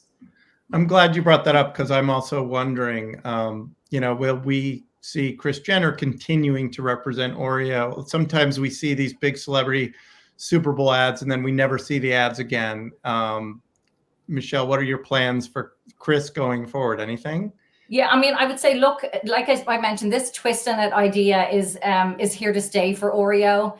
And you can imagine the amount of the fun we want to have with it as we think about all of the decisions in the world that could be made through the twist of an Oreo. So I think that plan is vast. Who knows who it could include in the future, but as long as it continues to be culturally relevant and as long as we continue to show consumers how they can use Oreo to twist on everyday decisions, I think that's at the forefront of every decision that we make.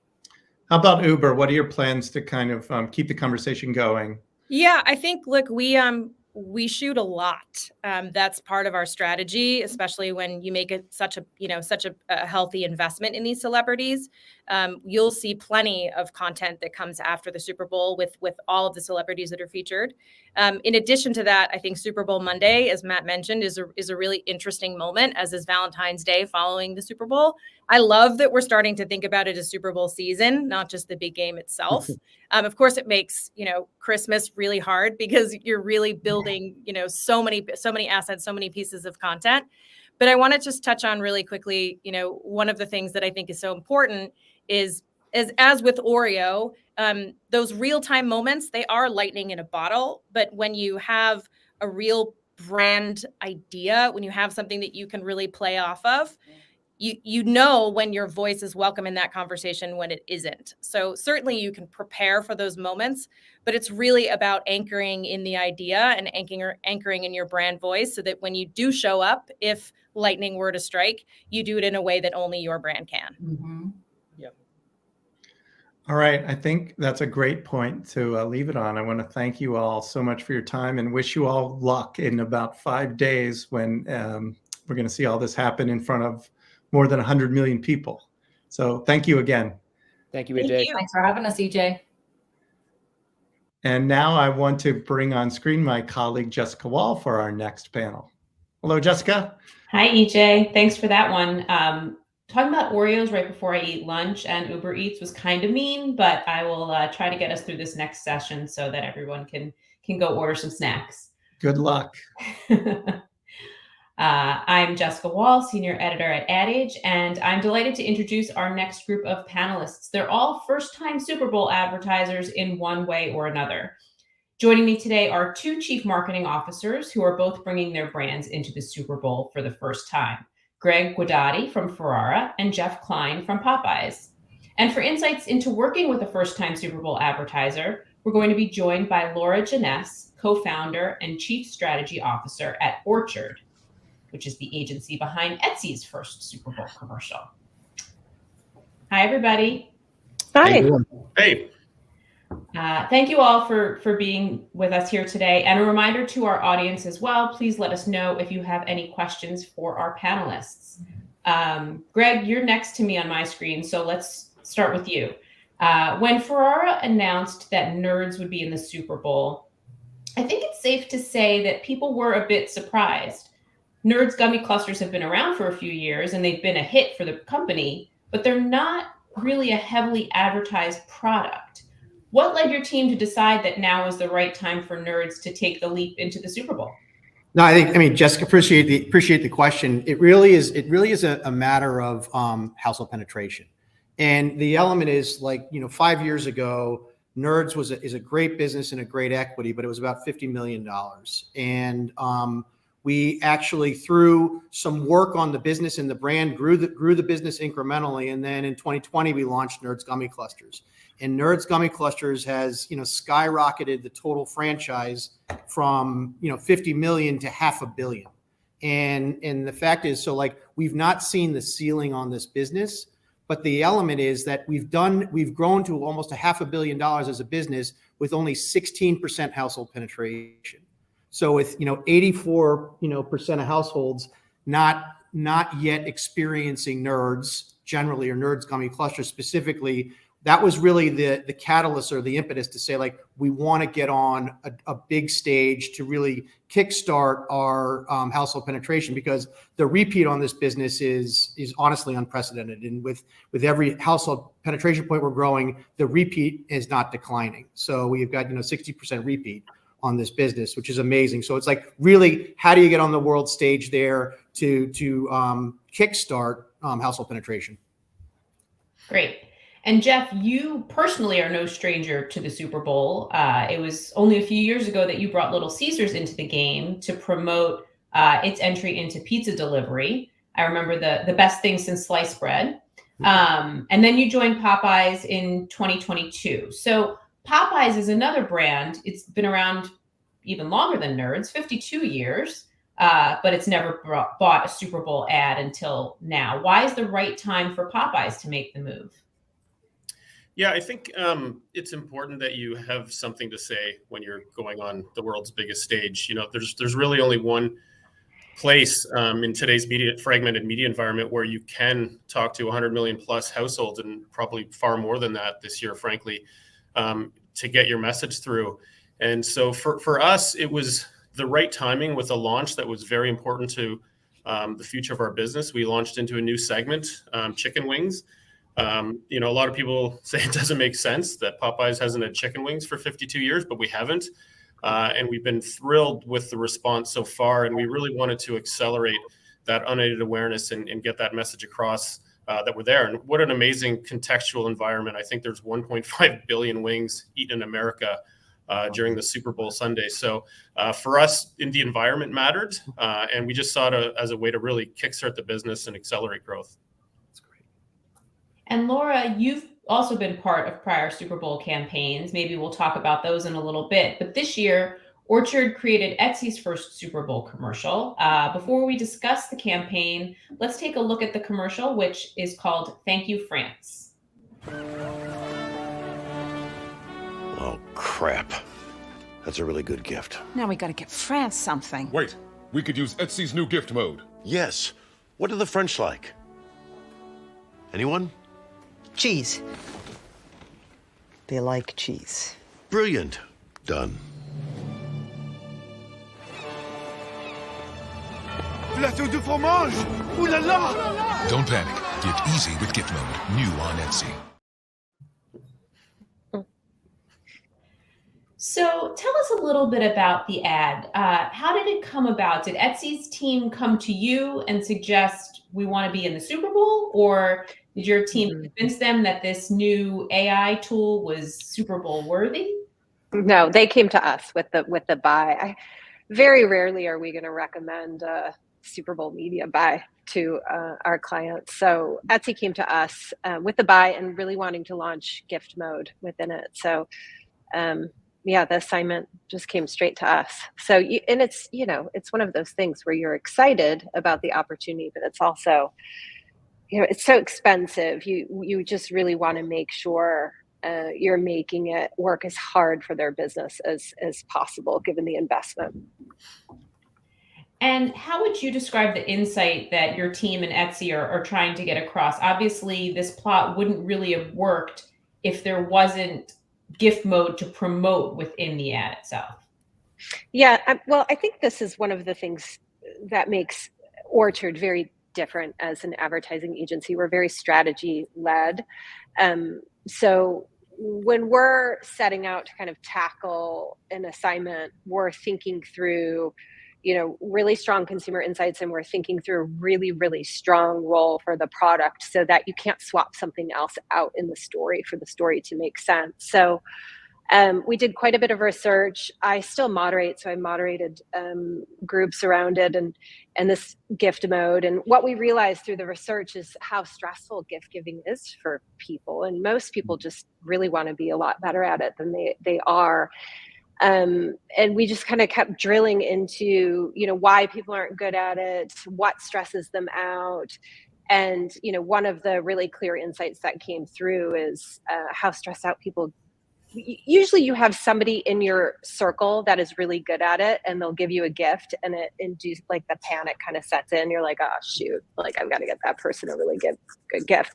And so, really clear, clean insight into how stressful it is, and a really clear, clean role for gift mode to show up and be quite heroic. I find a lot of times the Super Bowl ads, you walk away remembering music or remembering a celebrity or remembering a gimmick, but you kind of forget the brand, or you forget the role of the product. And we really, really wanted to make sure that that didn't happen. I think a strong, really relevant insight with a clear role for the product within it helps.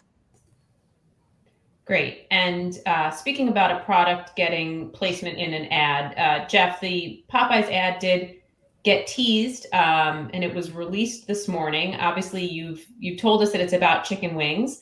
Why don't we take a look at Popeyes in-game commercial? You're praising me. That means... Yes, there's a better wing.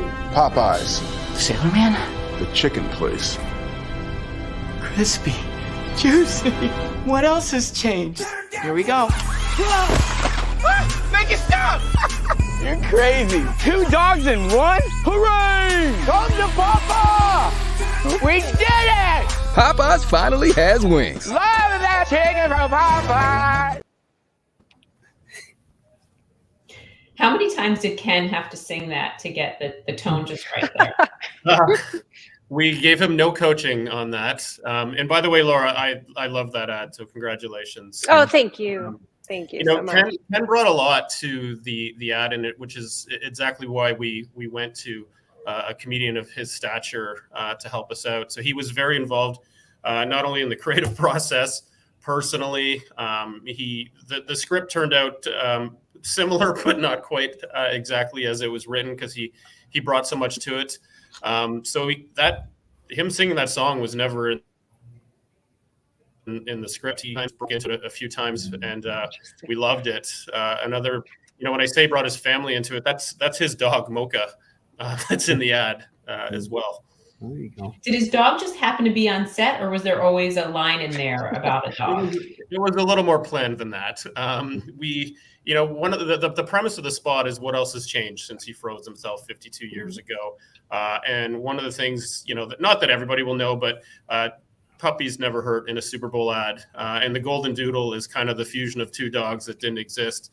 And so that was written into the spot. And when we were taking him through the script ahead of time on a Zoom call, he called his dog over and said, "I've got your dog. She'll listen." So it worked out really well. One less person for you to hire. You didn't have to hire the trainer for the dog, I'm guessing.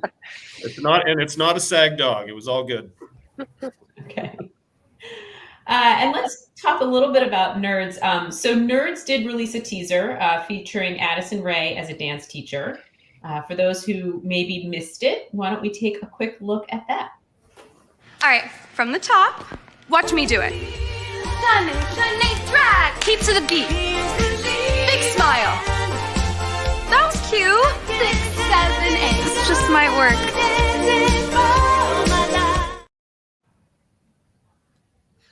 All right. So Greg, not too many brands enlist the help of a creator for a Super Bowl campaign. We see plenty of celebrities, as we talked about today, but can you tell us a little bit about why Nerds went in this direction?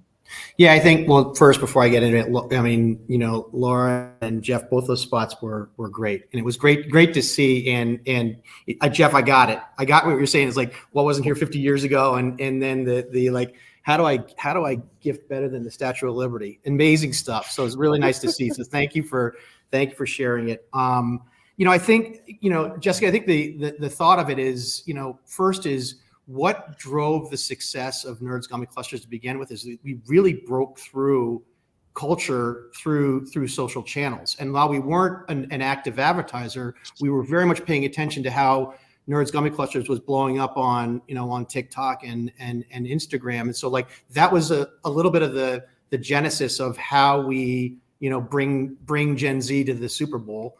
As an example to that end, so Addison Rae as an honest to goodness brand fan, we had reached out, given her love for the Nerds business, and it just one of those things when it just feels right.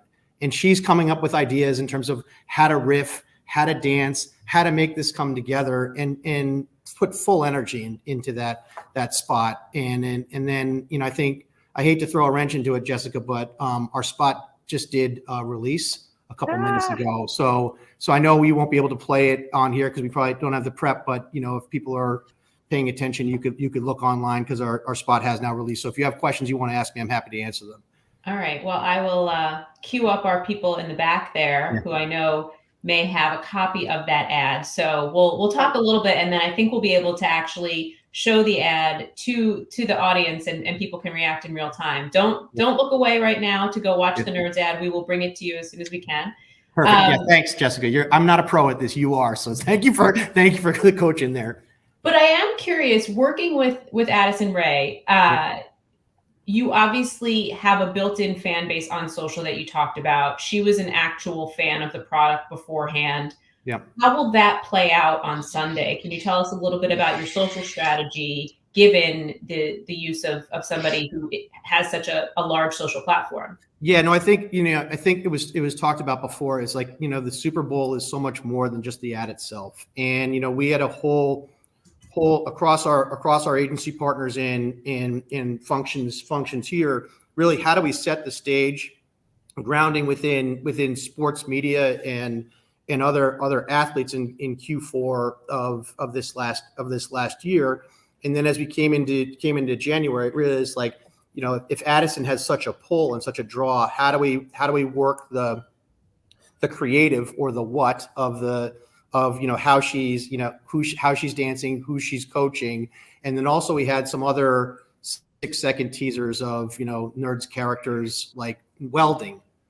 So those who understand Flashdance and the movie Flashdance, you'll understand the Nerds characters welding, and then also the element of jumping on a boombox and the music playing. So we have that kind of groundswell associated with that iconic song that comes across in the teaser. So whether that's across YouTube or Instagram or TikTok, that's kind of how we deployed our paid in the social space. So it's very much focused in Gen Z. And then as we release now, that's when we're going more linear, and we're going to be having a broader audience engage with the media.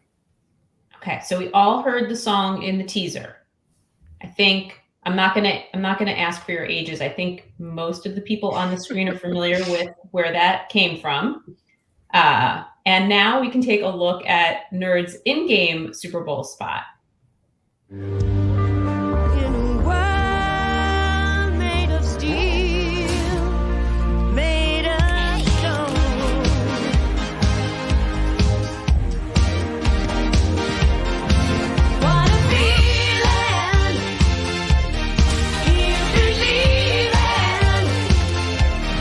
The union of fruity sweet gummy and tangy crunchy Nerds. Nerds gummy clusters. Unleash your senses.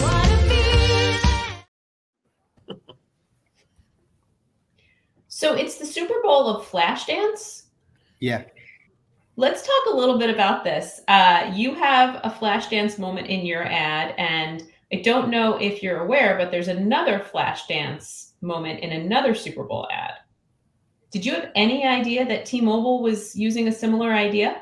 I think we found out over time, and I think that the point to take is it's funny how things happen in the world, but it's great that someone else has great taste in music. Because I think it's interesting because I'm aware and have seen and great stuff, and it's a great expansion of the work that they've done in terms of the song and dance that they play across. It is what I really appreciate. We have been working on this communication for quite a long time, and levels of qualification and moving it, and I think that's just what happens. And I think when you see that, it creates opportunity for upside and communication in the social space is what I'd say. So will we see the brands chatting with each other maybe on Sunday?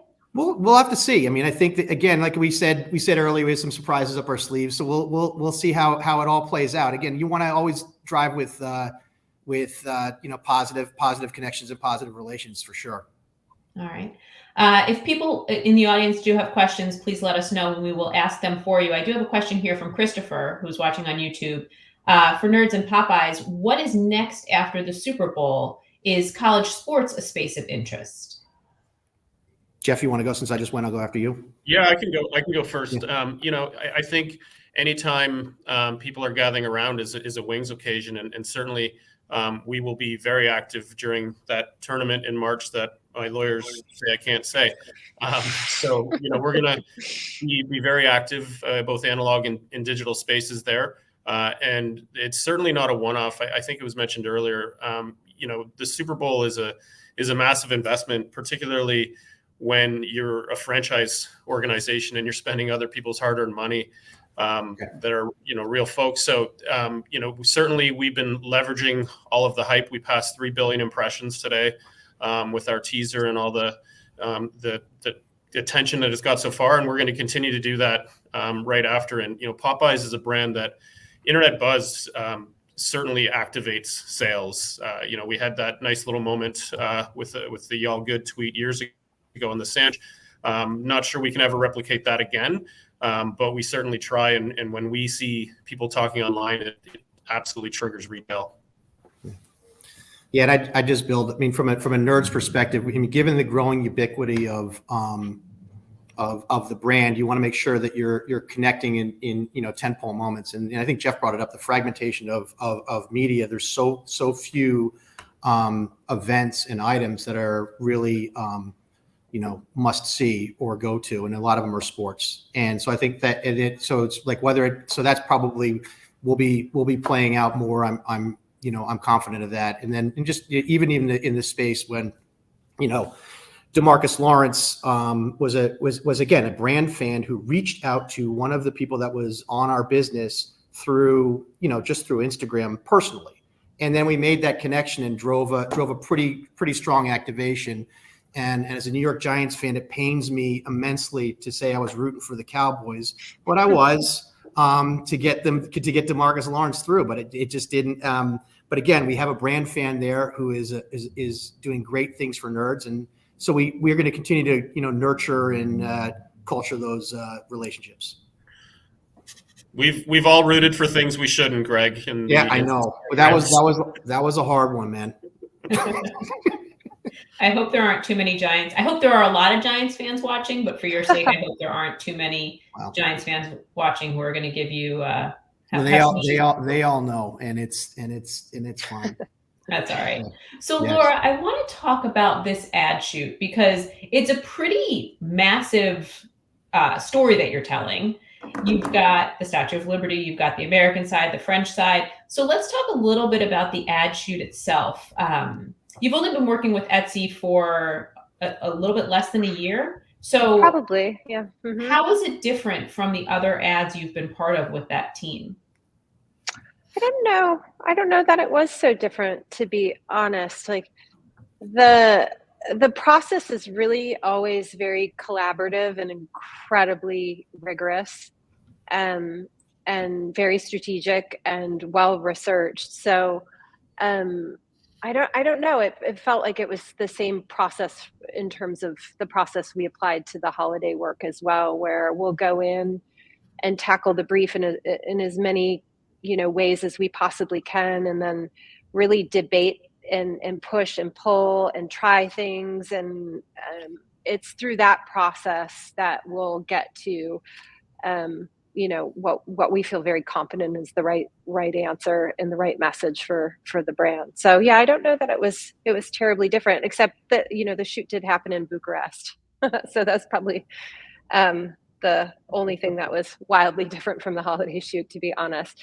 And Greg, I have to tell you, I am learning how to arc weld, so on a MIG. So I appreciate that reference very, very, very much. Here you go. Thank you. That is not a topic I expected to come up in this conversation. Yeah. You never know what's going to happen in a live event. Yeah. Mm-hmm. Laura, I also wanted to ask, did Orchard use the AI tool to figure out the cheese board? Yes, we used gift mode. Well, gosh, we've been using gift mode We've been working with the team over at Etsy with all the different personas. And yes, like I think so much of a part of casting a really great role for a product in an ad is using it and falling in love with it and falling in love with the purpose of it as well. So yes, yes, we did do that. But I forget, I think cheese and cheese board was honestly one of the original thoughts that our creative team had, and we explored other ways in, but we just kind of kept coming back to cheese and the cheese board. And it's a gift Etsy really wins at as well, with just the high quality craftsmanship of that cheese board and the way you can personalize it as well. So it just fit really well in the story. I'll be curious to see if orders of cheese boards go up I as a result hope of this so. ad. We'll have to reconnect and see how sales go. Greg, you've worked on a number of large brands. Oscar Mayer comes to mind, and others. So you've obviously worked on campaigns that are large. What prepared you from your past work? What do you feel prepared you for the size and scale of a Super Bowl campaign? I mean, I appreciate the question. You know, what really is, it's a matter of, and I've said this a lot. This is it takes a village to drive a business and drive a brand, and I think the focus on it increases a bit as you put it into Super Bowl context. But when we talk about, if you even just use Kraft mac and cheese as an example, and the work we did, and it changed, but it changed, but it hasn't.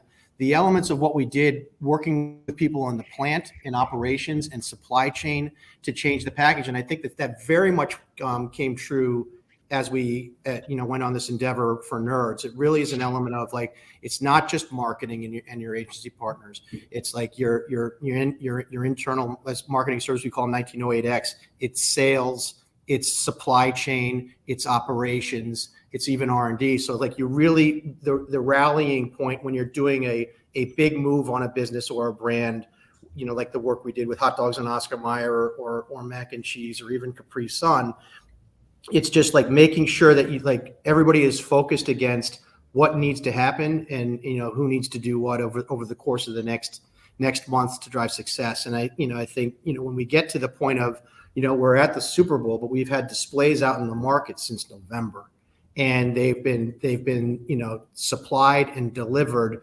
on time in full across the board. We've had our sales partners driving record high displays for us as an organization. So it's the most displays that we've ever delivered as an organization, and then we're seeing the velocities and lifts because of that. So we're like coming into this week feeling like we've already won, and it's because we have that focus cross-functionally against that prize of having Nerds win. Great. And if people want to read more about the Nerd strategy after this conversation, you can go over to adage.com and see my colleague Erica Willis's story about the Nerds campaign. Jeff, I wanted to ask you what advice you might have for other marketers who are trying to make the case for their brand to do a first-time Super Bowl ad. Yeah, I think, the stakes are really high, right? And I was giggling a little bit when Laura said earlier that we really don't recommend it often to clients. And I agree. I think a lot of brands burn money on the Super Bowl. You've got to make your case for how it's going to drive actual sales before and after the game. And I think the Nerds is a great example of that. And for us, we're a brand that has to punch above its weight with our competitive set with the dollars we have available. So we wanted to make big bets when we knew we could break through. And there's really only one place where there's that many people that are actually watching for the commercials. So I think it's important to make sure when you're convincing leadership that it's a business case and a solid business case. And advice for first times, I'd say a lot of people get caught up in making people laugh, and maybe you don't remember which brand it was for at the end of the day. So yes, you want to be funny, you want to surprise in that context, but you have to be focused on your core message and your KPIs. And lastly, I'd say have some fun. I mean, I've been really fortunate with the brands I've worked on to be part of this before, and I probably spent my first few being very, very anxious.